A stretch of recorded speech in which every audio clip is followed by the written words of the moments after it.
대답하여 이르시되 내가 진실로 너희에게 이르노니 너희가 여기 내 형제 중에 지극히 작은 자 하나에게 한 것이 곧 내게 한 것이니라.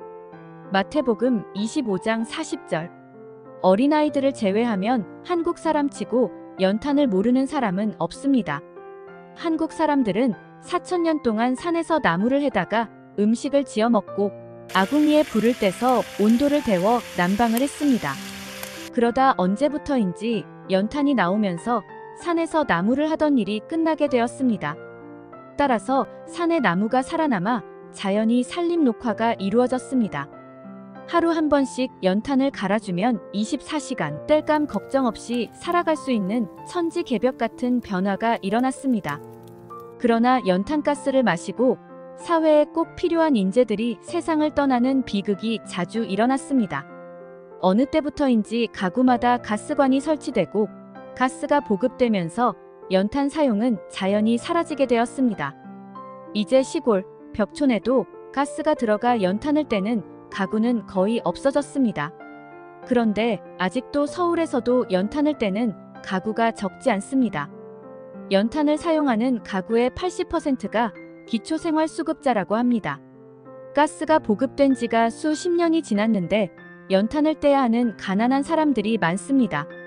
저소득층 가구, 독거노인, 장애인, 고아, 미망인 등 저소득층 가구에 필요한 연탄량이 한 해 겨울에 약 300만 장이라 합니다. 2024년 11월 현재 연탄 한 개 가격이 900원이라 합니다. 그런데 이 900원 하는 연탄을 살 돈이 없어서 냉방에서 전기장판 하나를 깔아놓고 겨울을 보내야 하는 독거노인, 장애인, 고아, 과부, 극빈자들이 많다는 현실이 세계 경제 순위 10위권이라는 한국 서울에도 많다는 사실이 믿어지십니까? 지방자치단체나 정부는 어디다 세금을 쓰고 있을까요? 연휴가 되면 온 가족들과 함께 해외로 여행을 떠나는 사람들이 인천공항에 수만 명이 몰려드는 현실에서 연탄 한 장 살 수 없어 냉방에서 잠을 자야 하는 현실이 개탄스럽지 않나요? 가족과 함께 해외로 여행을 떠나는 사람들에게 연탄 10장씩만 도네이션 받으면 어떨까요? 서울의 대형 교회에서 한 주에 들어오는 헌금 액수가 얼마나 되는지는 관계자들 외에는 아무도 모릅니다. 매 연말이나 연초가 되면 교회마다 지난 1년간의 수입, 지출에 대한 보고를 하지요. 그런데 대체로 돈이 남아 내년으로 2월 되는 경우가 많습니다.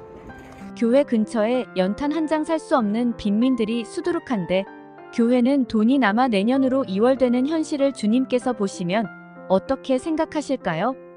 구약의 여호와 하나님께서는 고아와 과부와 나그네를 돌보라고 수시로 명하셨고 주님께서도 줄인 사람들, 나그네들, 헐벗은 사람들, 병든 사람들, 옥에 갇혀있는 사람들을 돌보는 것이 바로 나에게 하는 것이라고 말씀하셨습니다.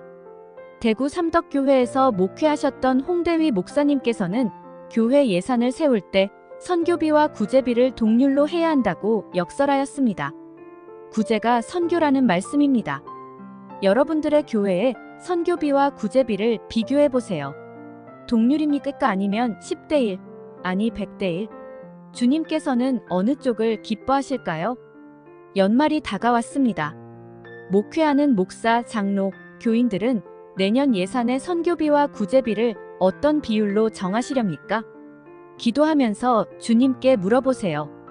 연탄 한 장 900원, 고난 중에 사는 사람들에게는 하룻밤을 따뜻하게 지낼 수 있는 사랑의 선물입니다. 샬롬, 로스앤젤레스에서 김인수 교수.